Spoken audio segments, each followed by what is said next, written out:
চাঁদপুর যাব মুক্তা দিয়ে লঞ্চে করে। যাত্রাপথে আমরা নদীপথের সৌন্দর্য উপভোগ করব। আপনারাও যদি কেউ যেতে চান তাহলে আপনারা ঢাকার সদরঘাট থেকে প্রতিদিন অনেক ছেড়ে যায় চাঁদপুরের উদ্দেশ্যে। দর্শক, অনেক দিন পরে যাচ্ছি নদীপথে, এই জন্য অনেক এক্সাইটেড ফিল করছি। আশা করি সঙ্গেই থাকবেন, আমরা যেতে যেতে নদীপথের সৌন্দর্য উপভোগ করব।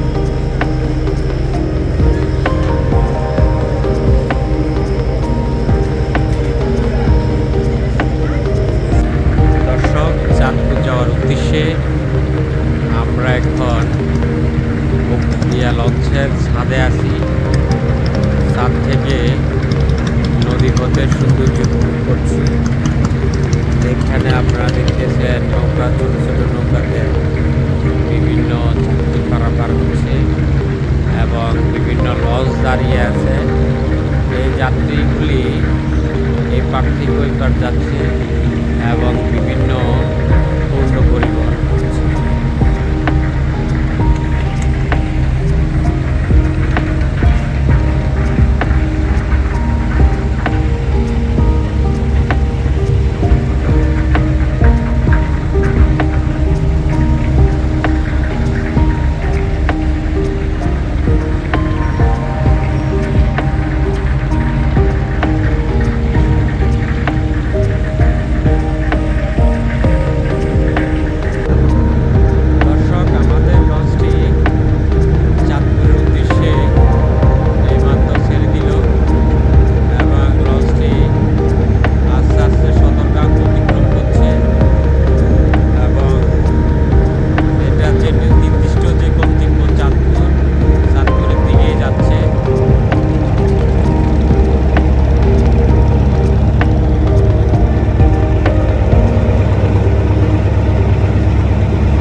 অল্প কিছুক্ষণ পরেই আমাদের যে লঞ্চ আছে এটা চাঁদপুরের যে ঘাট আছে ওখানে যাবে।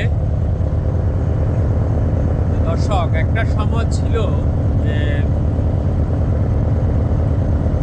মানে লঞ্চ একমাত্র বাহন ছিল, বিশেষ করে বরিশাল অঞ্চলের অনেক জায়গায়, কিন্তু কালের পরিক্রমায় এই রুটটা অনেক ছোট হয়ে যায় আমরা জানি। বিশেষ করে পদ্মা সেতু চালু হওয়ার পরে অনেক যাত্রী কমে যায় এবং অনেক রুট বন্ধ হয়ে যায়। আবার আগে খুলনা যাতায়াত করত এমনি মধুমতি এবং কিছু রকেট স্টিমার, সেগুলোও বন্ধ হয়ে গেছে এবং অনেক রোড নব্যতা সংকটের কারণে বন্ধ হয়ে গেছে এবং কিছু রোড যাত্রী সংকটের কারণে বন্ধ হয়ে গেছে। তাই আমি মনে করি যে বিআইডব্লিউটি এর উচিত যে এই রোডগুলি বাঁচিয়ে রাখা, পর্যটন জন্য হলেও এই রোডগুলো বাঁচিয়ে রাখা হচ্ছে সময়ের দাবি এবং এটা একটা স্মৃতি হিসাবে থাকবে। দর্শক, দেখতেছেন উত্তাল মেঘনা, সামনে এখানে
দ্বিতীয় যে লঞ্চ ঘাট আছে এখানে থামলাম, এইখানে আমাদেরকে নামিয়ে দিল। এখানে এসে দেখলাম যে এখানে নৌকাতে করে তাজা ইলিশ মাছ বিক্রি করতেছে।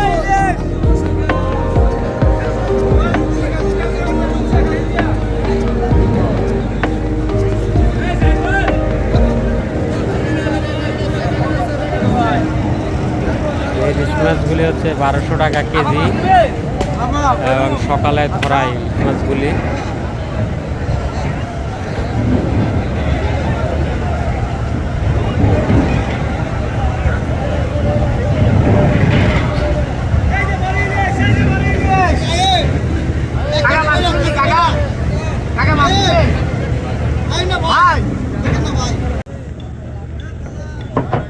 দর্শক, আমরা এখন চাঁদপুরের লঞ্চ ঘাটে আছি।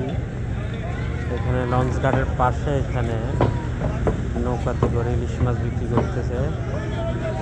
আজকে সকালে নাকি ধরছে এই মাছগুলি। আচ্ছা, কেজি কত করে? কেজি কত করে? পিস কত করে পিস? হ্যাঁ, কত করে?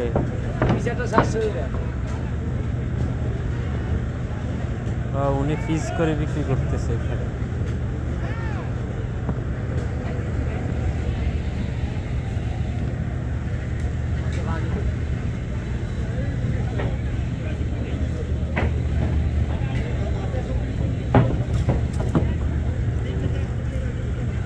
দর্শক, আপনারা যদি কেউ নিতে চান, এখানে চাঁদপুর লঞ্চ ঘাটের সামনে নৌকাতে করে এখানে ইলিশ মাছ বিক্রি করে